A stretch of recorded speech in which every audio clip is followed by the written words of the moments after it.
Hello, welcome again to another edition of Matters of the Heart. I'm Seth Bilazarian, a clinical and interventional cardiologist with Pentucket Medical, and this program is brought to you by Haverhill Community Television and Pentucket Medical Cardiology. Today I'm with my associate, Dr. Srivastava, to talk about a common medical problem, a common cardiologic problem. Actually, it's the second most common reason why people are admitted to the hospital in our area, and that problem is called atrial fibrillation. So, Dr. Sunny, tell me what you know about this. Yeah, so thank you for having me, and hopefully this can be of some use, because again, like you said, it is one of the most common reasons for people to come to the doctor or the emergency room, certainly. So atrial fibrillation is a heart rhythm problem. So what does that mean? The heart has four chambers, really. There are two upper chambers that are called atria, and two lower chambers called ventricles. And these chambers are managed by an electrical system that tells it when to beat, almost like wires, electrical wires. And the upper chamber has a little area that generates the electrical impulse to tell it when to beat, and then the impulses travel down to the rest of the heart. And what can happen in atrial fibrillation is that this system can go haywire or run amok, where the electrical impulses in the upper chambers, the atria, they start firing out of control and erratically. And they, as a result, cause the heart to beat irregularly, and can also cause it to beat rapidly, as it tells the lower chambers to beat quickly as well.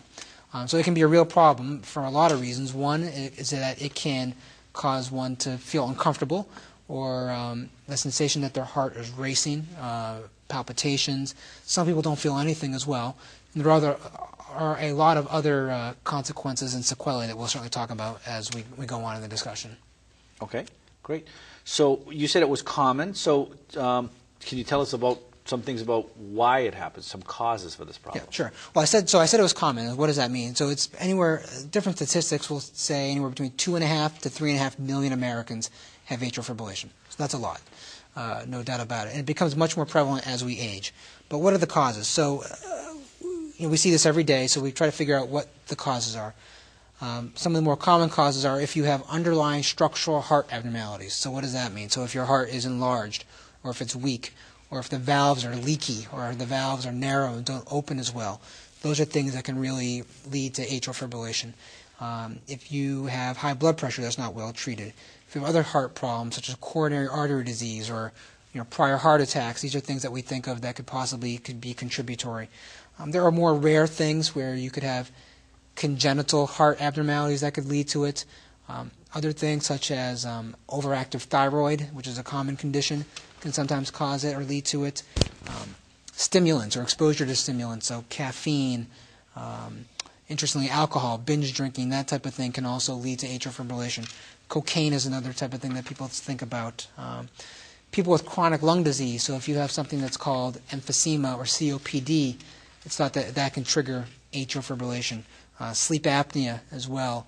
Or if you're just ill from something else, critical illness, if you're hospitalized with a severe pneumonia or an operation and you're doing poorly afterwards, that type of severe critical illness can also trigger atrial fibrillation. Okay. So there's a lot of common things can cause this common problem. Mm-hmm. So how does it show up? Like, what do people have for signs or symptoms of this problem? Right. Often, I should say, people feel nothing, and that's actually sometimes makes it more difficult to deal with because you don't know it's there, you don't pick up on it, because there are some reasons why you want to know about it. But the other things that people can feel, something simple as palpitations, a sense that your heart is beating irregularly or quickly as well. Some people have much more subtle things, such as just weakness, fatigue, malaise, just feeling sluggish. Some may be lightheaded or dizzy. Sometimes it can be even more subtle than that, just confusion. You can have chest pain, you can have shortness of breath. So those are the type of things people sometimes might have. Also, might have fluid retention as a subtle way of picking up on this, that the legs may get swollen, the belly may get swollen with fluid, the lungs, and so you're short of breath. So those are some of the more common symptoms people have. So is this something that comes and goes, or what's the story with that? Or do you have it all the time, or how does that work? So it varies. So in some people it can happen now and then, and that's a sporadic finding, and that's known as what we call it paroxysmal atrial fibrillation. Comes and goes. Some people it can be persistent or chronic, and so it varies from person to person, and whether one is symptomatic obviously varies from person to person as well.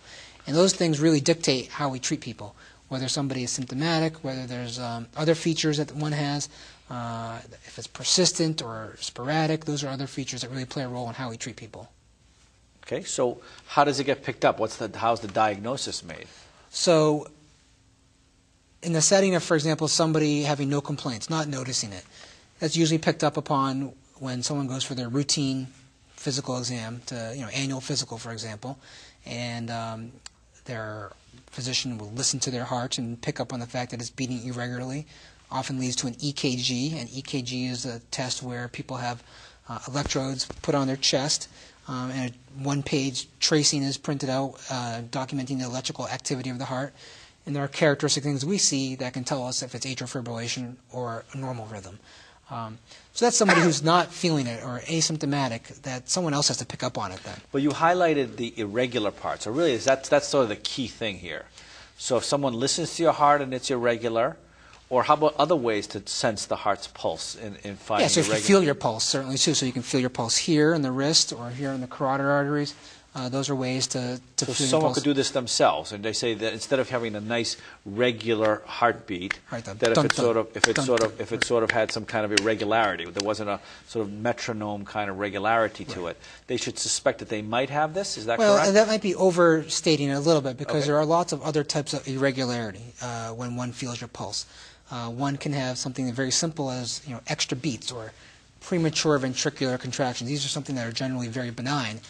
It can cause an irregularity to the pulse, so it's a little trickier than just saying if it's irregular you have atrial fibrillation. And that's probably a disservice for me to convey that message, certainly. But if someone felt that their heart was irregular, or a nurse felt someone's heart, at a workplace and was irregular, would that warrant some kind of evaluation? Yeah, absolutely. And start off simply by going to see your primary care physician, that they can listen to the heart and do an EKG, and if more testing is warranted, then more testing gets done. So what are some of those tests? So we can sometimes have people wear monitors. There's a type of monitor that's called a Holter monitor. You wear it for 24 hours or 48 hours, and it's a continuous recording of your heart rate, your heart rhythm, and it's a nice way for us to pick up on whether or not one is having atrial fibrillation or other arrhythmia problems. There's another type of monitor that's called an event monitor. People often wear these for 2 weeks, for example. And this is a little different. This is a monitor that's triggered by the patient. So if you feel something, you press a button on the monitor, and it gets sent to the physician. And that's also a nice type of monitor that people have. Now let's say you have your physician picked up on atrial fibrillation. What else gets done? So you've done the EKG, maybe you've worn a monitor. We often check different types of blood tests. The specific blood tests, often we look at thyroid function is one we often look at to make sure your thyroid is not overactive, for example. But just general, make sure your blood counts are normal, you're not anemic, your electrolytes, sodium, potassium, magnesium, these types of things, make sure they're all in order. But then we often do something that's called an echocardiogram. That's an ultrasound of your heart, where some gel is applied to a ultrasound probe, put on your chest, and it allows us to take pictures of the heart to make sure it's structurally normal, because that's an important thing for us to know about. If there are structural heart abnormalities contributing to the atrial fibrillation, you get treated a different way often. So those are, I think, some of the initial basic tests one would do. Now, if somebody was complaining about chest pain, for example, perhaps you might undergo a stress test as well, which I didn't really mention. Okay. So you say that, just to summarize, I think what I hear you say is that if someone has some irregularity, they might have atrial fibrillation, and it can be pretty easily diagnosed by a primary care doctor or a cardiologist. And it's a basic test to try to figure out why they're having it. Yeah, I say easily, although I should caution that sometimes it's so sporadic and so intermittent that it can become difficult sometimes, that you can wear these prolonged monitors and miss it and such. So that possibility certainly exists. But that's less frequent. Yeah, absolutely. Usually you can pick it up. With atrial fibrillation, that's less frequent of a problem. All right. So then you find out you have it. So what? Why does that matter to me? Why do I care? Right. So especially for the people who have no symptoms with it, they'll often say, well, so what? I don't care. And it is a big deal that when the atria, the upper chambers of the heart, are beating irregularly and chaotically, they are no longer contracting nice and rhythmically. So instead of a nice contraction like this, they're fibrillating, doing this. And when they're fibrillating, blood can pool, become stagnant, and when blood becomes stagnant, it can often form a clot. And if a clot forms in the heart, that obviously doesn't sound so good, but the big issue there is that a little piece can break off of that clot and travel elsewhere into the body, the most concerning place being the head, where it can cause a stroke.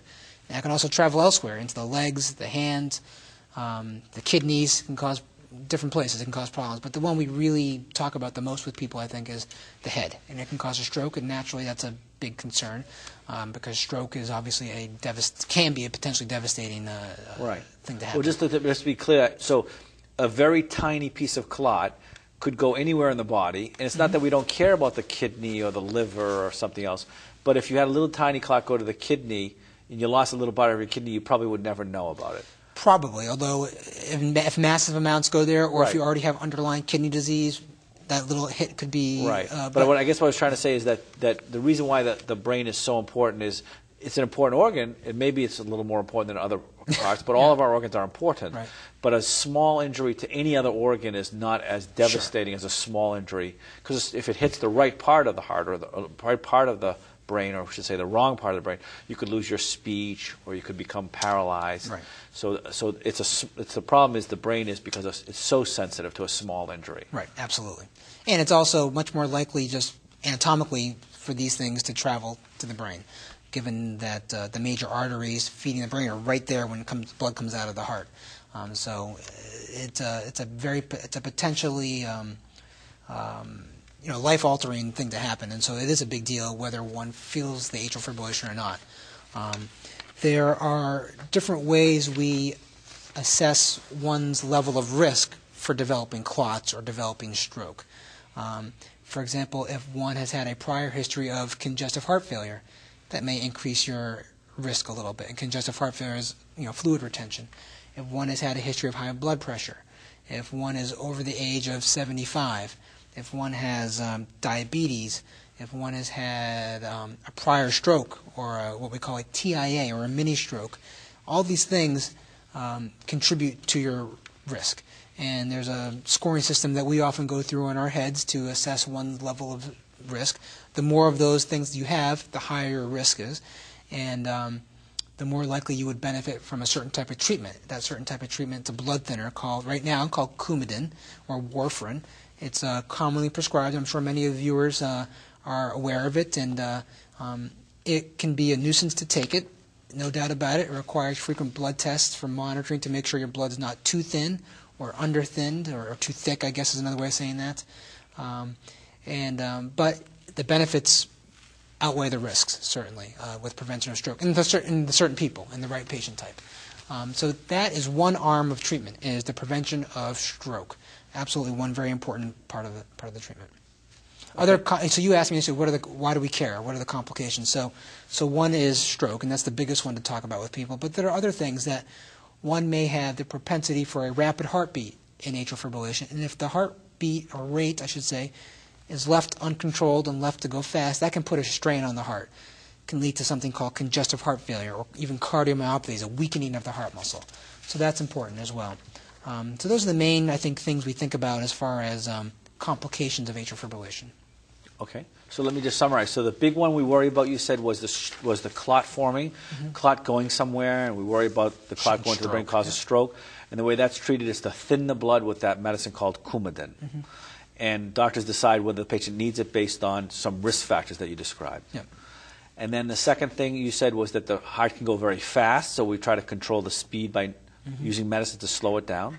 Are there any other treatments that are used for this problem? Yeah, so there are a lot of different treatments. So it's a little bit of a complicated discussion because it really has to be tailored to each individual patient.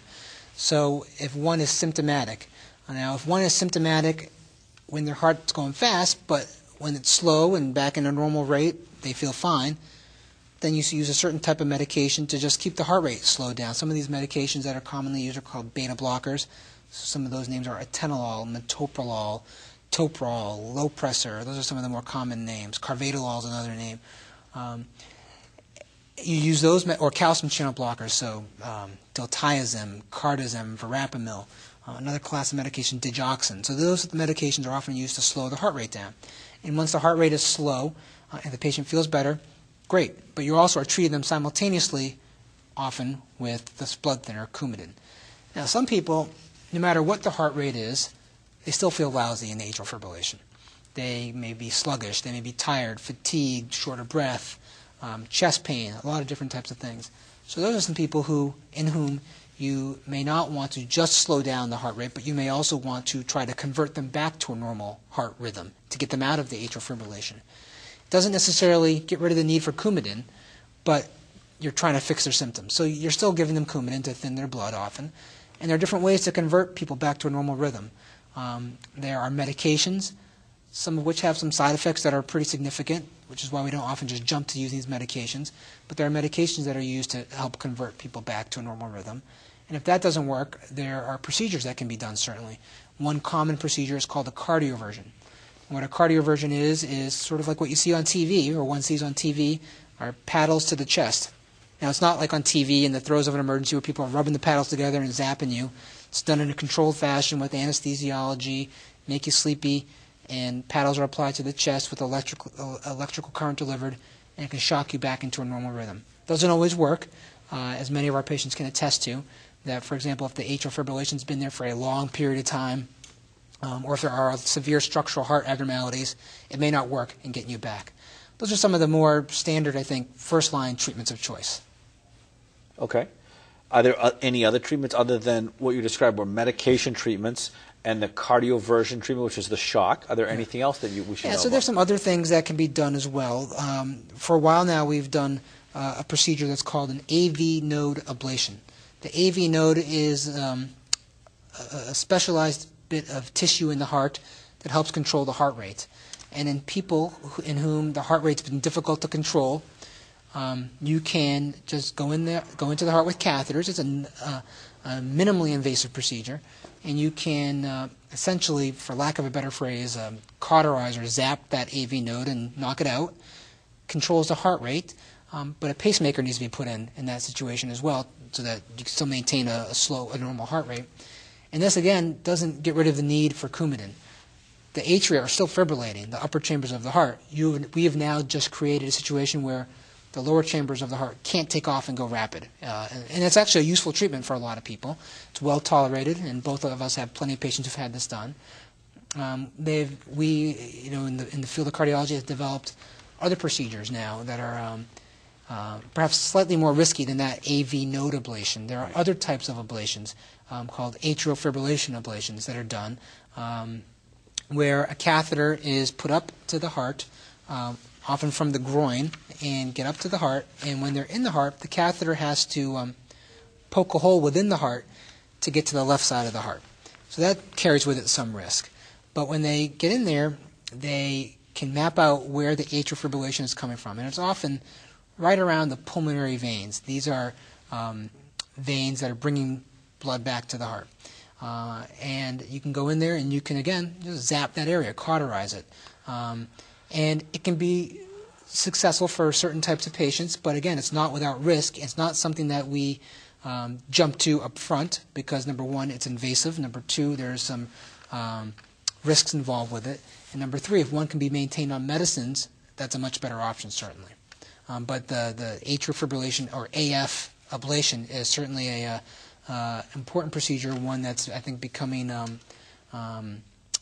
perfected more and more. It's a relatively new procedure. So how would you quote the success rate of that procedure currently, if you were to refer Yeah, that and it varies from person to person. I have to admit that I'm not up to date on the latest statistics at the centers, for example, that are doing it all the time. It varies from center to center, certainly, with one's level of experience. But what are the last statistics you've seen? I mean, it seems like it's around 60. I was going to say 50 to 60 in some places. Somewhere around that. And most patients, seems to me, have to have 2 of these long procedures. Yeah. They last 3 or 4 hours. So I think you said it very well, that it's in the evolutionary process for someone who's severely limited and couldn't tolerate medicine. It's worth discussing it, but it's not ready for prime time. Yeah, it's certainly not the need. I have plenty of people who ask me right off the bat, they have one episode of atrial fibrillation, and they don't like taking Coumadin. That's the real thing for them that they don't want to do. So they say, well, can I have one of those ablations? The ablation is, to get off of Coumadin, no one would recommend doing an ablation for that reason. And it also doesn't necessarily get rid of the need to be on Coumadin, because these are not always curative, as you just talked about. And it's really something that's reserved for people who are very symptomatic despite the use of medications, and certain types of medications. Are there any other procedures that you should mention that, you know, so sometimes you mentioned went from less invasive like medications to a little riskier medications that keep people in normal rhythm, to pacemaker type treatments with AV nodal ablation, to newer treatments like atrial fibrillation ablation. So is there anything else that you want to there are. And actually, one more thing about the atrial fibrillation ablation that I want to mention, that there are other types of ablations for other types of heart rhythm problems. They're not quite as complicated or as difficult to do. So something called atrial flutter, which is like a cousin of atrial fibrillation, is actually much more amenable to ablation and does much better. It's much easier to perform. So that's something where we might send someone to a flutter ablation much more quickly. There are other types of heart rhythm problems called supraventricular tachycardias, or SVTs. Those are also usually much more amenable to ablation, and they're not as high risk of an ablation procedure. So I just want to make it clear that there are different types of ablations out there. But your question about other procedures, and the answer is yes. There are surgical procedures as well that can be done. Obviously, those are quite invasive. Often when one is undergoing, let's say, bypass surgery or valve replacement surgery. So a surgery means when surgery. The chest is open and the surgeon's working on the heart through an open chest. Right, so this is major open heart surgery. Whereas the other things you talked about did not involve any surgery. It was just done through a needle or a catheter. Correct. Those are what we would call non-invasive or minimally invasive. Probably minimally invasive is a better phrase to use as opposed to not. But this surgical type of procedure is during open heart surgery. For example, if one is there for a mitral valve replacement, a heart valve replacement, they have atrial fibrillation because that often comes hand in hand with mitral valve disease, that the surgeon at the time of the procedure can do what's called a maze procedure, M-A-Z-E, where they can, again, almost like cautery or burning, or just really alter the architecture of the atria to disrupt the electrical circuit that is present to cause the atrial fibrillation. And again, it's not the greatest procedure in the world, but they're there, and they just do it sometimes. I don't think anyone is going to a primary maze procedure alone to treat atrial fibrillation. That would be a bit extreme, I think, to do an open heart surgery just for the atrial fibrillation, especially when we have these catheter-based techniques now. But yes, a maze procedure is available during surgery. And there are all sorts of other experimental things being done at different centers across the country, where one could have a minimal open scar here on the side, and cryotherapy or freezing therapy might be delivered, or laser therapy, and these are all experimental things that are being done. So who knows where that's going to go. Okay, great. Very good. So I think that you've helped us understand what treatments are available. What can an individual do? Is there anything that someone can do to help themselves in this regard? Yeah, I mean, there's certainly things that people can do about, and they're common, general health maintenance type of thing: eating well, avoiding caffeine, avoiding chocolate, getting good rest, easy to say, but avoiding stress and fatigue, and that's easier said than done, obviously. Exercise, cardiovascular fitness helps. Reducing one's salt intake, which may help with reducing your fluid retention if you're prone to congestive heart failure or high blood pressure. Alcohol, if that's an issue for you, avoiding alcohol can make a big difference. Quitting smoking, especially if you've got concurrent lung disease as well, it can, and that's playing a role in the atrial fibrillation. So these are things that you can do yourself to help. Certain types of over-the-counter medications, many of them largely removed from the market with stimulants in them, or workout supplements with stimulants in them. Avoiding those would be of use. So those are some of the basic things you can do for yourself.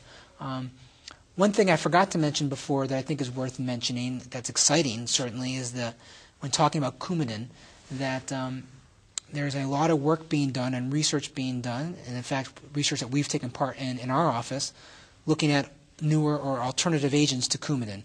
The downside to Coumadin being that there's a need for constant blood tests and monitoring. And there's a real drain on patients, I guess, if you will, for lack of a better phrase. And so there is some emerging data to suggest that there could be another agent out there that is actually perhaps even better or more effective at reducing stroke, and possibly safer as well, with diminished bleeding complications. So it's a real exciting thing to think about. And what was fun about it too is that we were one of the sites taking part in some of this research. Okay, great. So, is there anything that you would suggest a person do once they have the established atrial fibrillation diagnosis, they've had the initial evaluation, and they are not having much in the way of symptoms? Rate seems to be well controlled on the medications that are used. They're on the Coumadin. Is there anything else that needs to be done, or do they just need to be periodically followed, or is that pretty much what's the story at that point? I think that's, unless I'm missing something that you're getting at, I think that's pretty much the story. I mean, I think you're asymptomatic, heart rate's under good control, your heart's structurally normal and doing okay, your blood's thinned. You still need to be followed and watched and have EKGs performed periodically and be examined physically, and certainly notify your physician of any change in symptoms. But yeah, I think that's and that's the vast majority of people are in that state where they're well maintained. But certainly one if they become ill from something else, for example, you get a pneumonia, for example, that strain or stress is often a time where the heart rate takes off on you. Okay. And the heart rate itself, in and of itself, in the setting of a secondary to an illness, it's not the major problem. It's often a secondary phenomenon, a strain from a secondary illness. And that happens all the time. We see people in the hospital who come in with a pneumonia, and their AFib takes off and goes fast, and we just get it under control, and then they get back to their steady state and do fine again. The thing that you did mention, I just want to clarify, is that you said the Coumadin is the standard treatment currently, that there may be some newer things on the horizon. We're here in 2009, and we don't know what will happen in the subsequent years. But is there, if someone can't take Coumadin, or just Coumadin is something that they don't want to deal with, do we have a good alternative or not? There are alternatives. There's aspirin, for example. Would you consider that an equivalent to Coumadin? No. So that's the main point to make, is that it is not equivalent. It's better than nothing, certainly, but it's not equivalent. And if one is, when we talk about all these different risks, very low risk, aspirin is actually probably the preferred choice, because there is a downside to Coumadin, certainly, with a bleeding risk and such. So, but when one has the significant risks, Coumadin by far is the drug of choice. But right, you said some people might not want to take it, et cetera. Then aspirin is a second line type of. But clearly not as good. Inferior. It's clearly inferior to Coumadin. Yeah, absolutely. Okay, great. All right. Well, thank you very much. Dr. Srivastava has now done a beautiful job summarizing an important medical problem called atrial fibrillation, which we see frequently in the community, both in our offices but also in the hospital. This medical problem is one that has real issues of concern because it is a major contributor to the cause of strokes. And strokes, of course, are debilitating. They can cause death. But the thing we worry most about is that they can cause severe lifestyle changes, and patients go from high levels of function to lower levels of function because of the consequences of the stroke. So we thank him for bringing us up to date on sort of the advances in this field, the state of the art, and we would recommend that patients think seriously about it if they have this problem, to get appropriate care from their medical doctors or cardiologists. So for now, we're going to sign off and say thank you for joining us again for another edition of Matters of the Heart. I'm Seth Bilazarian for Haverhill Community Television and Pentucket Medical Cardiology. Thank you and good night.